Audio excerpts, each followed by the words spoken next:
Hello, good morning, student. So today we are going to study the third chapter. The chapter name is What is Government? So let's start our chapter introduction and the other thing. In the introduction, we can see there are so many labels here, like government sought to protect the right of an unorganized worker. Detailed plan to tackle a flood soon, says the government. These are the headlines, or you can say the articles of the newspaper. So let's start the chapter. Every country needs a government to make a decision and get these things done. This can be decision about where to build the roads and schools, or how to reduce the price of onion when they get too expensive, or ways to increase the supply of electricity. The government also takes the action on many social issues. For example, it has several programs to help the poor. It does other important things such as running postal and the railway services. अब देखिए government क्या क्या काम करती है, मतलब government का proper जो है वर्क एक्चुअली में किस तरह से चलता है, मतलब कहाँ पे स्कूल बनाना है, कहाँ पे रोड की ज़रूरत है, सब्जियों के दाम कब ज़्यादा बढ़ गए हैं तो उन्हें किस तरह से कम करना है. तो कई सारी चीज़ों का ध्यान जो है कौन रखता है, गवर्नमेंट रखती है, ताकि हर एक नॉर्मल पीपल यानी एक मिडिल क्लास पर्सन से लेके एक लोअर मिडिल क्लास पर्सन तक, या एक रिच क्लास से हाई रिच क्लास पर्सन तक, सब कोई उस चीज़ को ले सके. फाइन, चलिए देखते हैं आगे. The government also has the job of protecting the boundaries of the country and maintaining a peaceful relation with the other countries. It is responsible for ensuring that all its citizens have enough to eat and have a good health facility. When there are natural disasters like a tsunami and the earthquake, it is the government that mainly organize aid and assistance for the affected people. If there is a dispute or if someone has committed a crime, you find people in the court. Courts are also part of the government. अब government का काम सिर्फ इतना ही नहीं है, इसके अलावा भी क्या क्या है देखिए. उन्हें अपनी देश की सरहद की भी सुरक्षा करनी है, ताकि वो बाकी कंट्रीज़ के साथ एक पीसफुल रिलेशन मेंटेन कर सकते हैं. ऐसा ज़रूरी नहीं कि सरहद की सुरक्षा करने के लिए हमें हर बार बमबारी करनी पड़े, हर बार गोलीबारी करनी पड़े. मतलब बात करके, मीटिंग्स को लेके, इस तरह से किस तरह से सिचुएशन को कंट्रोल किया जाए, मतलब बिना लड़ाई की सिचुएशन को कंट्रोल किया जा सके, ये उनका मेन मुद्दा है. Perhaps you are wondering how government managed to do all this and why it is necessary for them to do so. When human beings live and work together, there needs to be some amount of organization so that the decision can be made. Some rules have to be made that they apply to everyone. For example, there is a need to control the resources and protect the territory of a country, so people can feel a secure. Government do this on behalf of their people by exercising leadership, taking a decision and implementing this among all the people living in their territory. Levels of government. Now that you know that the government is responsible for so many different things, can you think of how managed to do all these things? Government works at a different level, at local level, at level of the state and the national level. The local level means your village, town or locality. State level would mean that which covers the entire state like Haryana or Assam. The national level entire country. तो देखिए basically यहाँ पे क्या बताया गया है कि जो गवर्नमेंट है वो अलग अलग तरह से काम करती है. ऐसा नहीं है कि एक गवर्नमेंट है तो उसने पूरी कंट्री को संभाला हुआ है. एक गवर्नमेंट का अपना एक स्ट्रैटेजी होता है. सपोज़ मान लीजिए, अगर मैं एग्जांपल दूँ, सपोज़ मान लीजिए आपके पापा हैं घर पे, ठीक है. उन्होंने क्या किया है, मम्मी को पूरा मैनेजमेंट दिया हुआ है. उन्होंने ये समझाया हुआ है कि घर में क्या चीज़ की ज़रूरत पड़ रही है, किसको किस चीज़ की नीड है, तो इसका ध्यान किनको रखना है, आपको रखना है. और कभी कोई सिचुएशन अगर आपसे कंट्रोल के बाहर हो रही है तो क्या करेंगे, आप आके मुझे बताएंगे. सेम गवर्नमेंट का भी जो है स्ट्रैटेजी कुछ इसी तरह का होता है. उन्होंने क्या किया, छोटे छोटे लेवल पे काम करना शुरू करवाया है. जैसे मान लीजिए एक तो हो गया नेशनल लेवल. अगर नेशनल लेवल की बात की जाए तो वहाँ पे बड़े बड़े मंत्री एमएलएज आ गए. अब छोटे लेवल पे उन्होंने किस तरह से चीज़ों का हैंडल किया, चलिए हम वो देखते हैं. पहले लोकल लेवल की बात करेंगे. सपोज़ मान लीजिए जहाँ पे हम रहते हैं वहाँ के छोटे छोटे जो लोकल एरिया, वहाँ के जो भी एमएलएज, मंत्री, विधायक है, इनको जो रिस्पॉन्सिबिलिटी दे दी गई कि इस पर्टिकुलर चीज़ का ध्यान आपको रखना है और अपनी जगह की देखभाल करनी है. इसके बाद स्टेट गवर्नमेंट की बात करेंगे. स्टेट गवर्नमेंट क्या करती है, इन छोटी छोटी जगह सारी चीज़ों पे ध्यान रखती है कि ये सारी चीज़ें प्रॉपरली कर रहे हैं या नहीं. फिर जो स्टेट गवर्नमेंट के भी ऊपर है वो कौन है, नेशनल गवर्नमेंट. नेशनल गवर्नमेंट क्या करेगी, उन सब पे ध्यान रखेगी कि वो पर्टिकुलर स्टेट का ध्यान प्रॉपरली रख रहे हैं या नहीं. तो इस तरह से ये सारी चीज़ें की गई हैं. यहाँ पे जो है इंडिया का मैप भी बताया गया है और उसकी जो भी एडजेसेंट कंट्रीज़ हैं उनके बारे में भी यहाँ पे दिखाया गया है. चलिए अब देखिए यहाँ पे भी बहुत, ये जो इंडिया का टोटल मैप है कि जिसमें ये स्टेट्स के साथ साथ कई कई छोटे छोटे जगहों के भी नाम यहाँ पे दिखाए गए हैं. अब चलिए देखते हैं loss and the government. The government makes laws and everyone who lives in the country has to follow this. This is the only way the government can function. Just like the government has the power to make decisions. अब देखिए यहाँ पे क्या बताया गया है कि जो गवर्नमेंट है वो क्या करती है, लॉज को बनाती है। और ये लॉज का होना बहुत ज़्यादा ज़रूरी है, क्योंकि कहीं ना कहीं ये लॉज जो है आपको गवर्नमेंट को पावर भी देती है, प्लस डिसीजन लेने में भी ये आसानी देती है। अब any person caught driving a vehicle, अब देखिए मान लीजिए अगर कोई रूल्स एंड रेगुलेशंस नहीं रहेंगे तो क्या होगा। यहाँ पे एक एग्जांपल दिया गया है।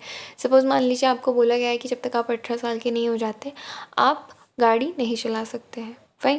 लेकिन फिर भी क्या होता है, लोग निकलते हैं, गाड़ी चलाते हैं। 18 साल के पहले आपको ड्राइविंग लाइसेंस नहीं मिल सकता। This is a rule. अगर आप बाहर गाड़ी चलाते हुए पकड़े गए तो क्या होगा, आप 18 ईयर्स से कम है, आप अडल्ट नहीं है, तो पहली फुर्सत में आपको पकड़ा जाएगा, आपके ऊपर फ़ाइन ठोकी जाएगी। होगा ना ये चीज़। तो बेसिकली रूल्स के इसलिए बनाए गए, अगर आप पे फ़ाइन होगा तो आपको क्या होगा, प्रॉब्लम होगा। आप क्या करोगे, बार बार फ़ाइन नहीं भरा जा सकता ना, तो आप क्या करने वाले हो, एक बार आप जाओगे, 2 बार जाओगे, 3 बार जाओगे, चौथी बार से खुद ही गाड़ी चलाना बंद कर दोगे कि नहीं यार बार बार मुझे पकड़ा जा रहा है, मैं इतने पैसे कंटिन्यूसली नहीं भर सकता, फ़ाइन। हर किसी को रियलाइज़ होता है money problem is the main biggest issue. तो इस तरह से चीज़ें की गई हैं ताकि पावर का सही उपयोग किया जाए, फाइन। रूल्स एंड रेगुलेशंस हमारे लिए ही होते हैं, तो हमें क्या करना है, उन्हें उनका पालन करना है basically. So in addition to any action that the government can take, there are also steps that people can take if they feel that the particular law is not being followed. If a person feels, for example, that they have not hired for a job because of their religion, caste, और ही और she में approach the court. अब देखिए क्या होता है, कई बार आपने देखा होगा कि सपोज़ कोई हिंदू है या कोई मुसलमान है या किसी और चीज़ के बेसिस पे क्या होता है, भेदभाव कर दिया जाता है कि हम आपको नहीं लेंगे, हम आपसे जॉब नहीं करवाएंगे।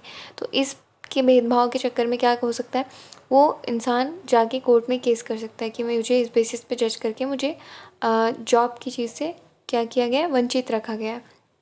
तो ये सारी चीज़ें यहाँ पे की जा सकती हैं। तो लॉ का होना बहुत ज़्यादा ज़रूरी है। अब टाइप्स ऑफ गवर्नमेंट की बात की गई है, तो who gives the government this power to make a decision and enforce the law. अब गवर्नमेंट को ये सारा डिसीजन देने का या पावर देने का हक किसने दिया है, गवर्नमेंट ने दिया है, राइट। तो अब गवर्नमेंट किस तरह से लॉज को इन्फोर्स करता है वो हम देखेंगे। The answer to this question depends on the type of the government there is a country. अब इस क्वेश्चन का आंसर देने के लिए इस बात पे डिपेंड करता है कि किस तरह की गवर्नमेंट है उस कंट्री में। In a democracy it is the people who give the government this power, they do the through election in which they vote.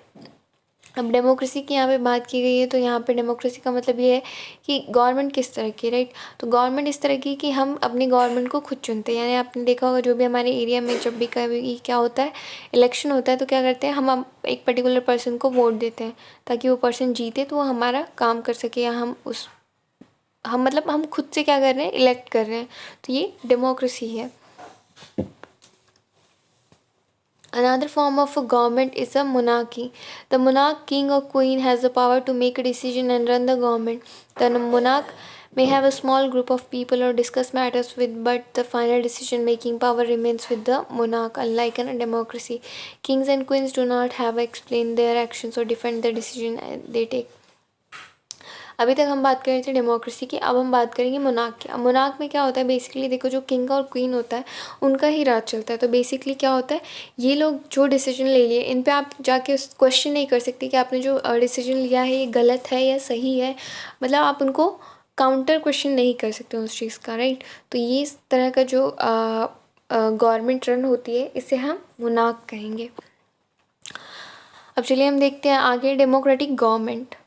India is a democracy, this is achievement is a result for a long eventful. अब देखिए India के बारे में यहाँ पे बताया गया है, तो इंडिया के बारे में ये बताया गया है कि जो है इंडिया एक डेमोक्रेटिक कंट्री है, और इंडिया को डेमोक्रेटिक बनाने के लिए बहुत सी लड़ाइयाँ लड़ी गई है, राइट। बहुत सारा स्ट्रगल हुआ है, तो वो सारी चीज़ों को बताया गया है। और ये जो डेमोक्रेसी है कहीं ना कहीं लोगों को पावर दे रही है ताकि वो अपना लीडर खुद चुन सकें उनको, और कई सारी चीज़ों को वो खुद ला सकें। जो राजपाट है वो सही तरीके से चलाया जा सके, लोग अपने लोगों को बेसिकली अपने लोगों के साथ मिलके काम कर सकें। तो ये कुछ इस तरह से किया गया है और ये बहुत ज़्यादा सही है। तो ये इस चीज़ के बारे में बताया गया है. Now we'll see the second para. The democratic government in our times are usually referred to as a representative democracy. In the representative democracy, people do not participate directly, but instead they choose their representative through an election process. This representative meet and make decisions for entire population. These days, the government cannot call itself a democratic unless it allows what is known as universal adult franchising. This means that all adults in the country are allowed to vote. अब देखिए क्या होता था, पहले representative रखे जाते थे, पर अब ये चीज़ नहीं होती. अब क्या होता है, एक यूनिवर्सल अडल्ट फ्रेंचाइजी है जिसके अंदर क्या है, जो लोग हैं, जो अडल्ट हैं, वो सारे मिलके क्या करते हैं, वोट देते हैं, और वोट के बेसिस पे वो डिसाइड करते हैं किनको आना है किनको नहीं. But it was not always like this. Can you believe that there was a time when a government did not allow women and the poor participate in the election? अब ये तो जो हो रहा है ये हो रहा है, पर पहले ज़माने में ऐसा नहीं होता था. पहले क्या होता था, जो गरीब होते थे या फिर जो औरतें होती थी, उनको वोट करने का क्या होता था, हक नहीं होता था. In the earliest form, the government allowed only men who are owned a property and अब देखिए यहाँ पे जो बात बताई गई है, यहाँ पे कुछ इस तरह की बात बताई गई है जैसे कि आपने हिटलर के चैप्टर में पढ़ा होगा कि किन किन लोगों को वोट देने का अधिकार दिया गया है, किन को नहीं. मतलब सपोज़ कोई वेल्थी है, कोई अमीर है, या फिर किसके पास प्रॉपर्टी है, ज़मीन है, तो उनको ही हक है कि वो आके वोट दें. कुछ इस तरह का माहौल वहाँ पे हुआ करता था. अब चलिए देखते हैं दूसरा paragraph. In India before independence only a small minority was allowed to vote and they therefore came together to determine the fate of the majority. Several people, including Gandhiji, were shocked at the unfairness of this practice and demanded that all adults have the right to vote. This is known as universal adult franchise. मतलब अब India में जो पहले independence के पहले जो minority का case था कि कुछ लोग वोट देंगे कुछ नहीं देंगे, ये सारी चीज़ें सुधर गई गांधी जी के आने के बाद. मतलब ये जो अनफेयरनेस था इसको बदला गया और इस चीज़ की डिमांड की गई कि सारे जो अडल्ट हैं उनको हक है कि वो वोट दे सके.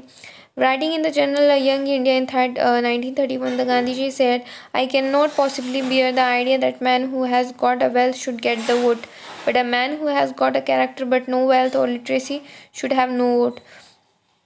मतलब उनका कहना था कि इस तरह का जो कानून है कि जो पर्सन है अगर उसके पास पैसा या ज़मीन है तो उसको वोट देने का हक है, अगर किसी के पास पैसा ज़मीन नहीं है, वो इलिटरेट है, तो उसे वोट देने का हक नहीं है.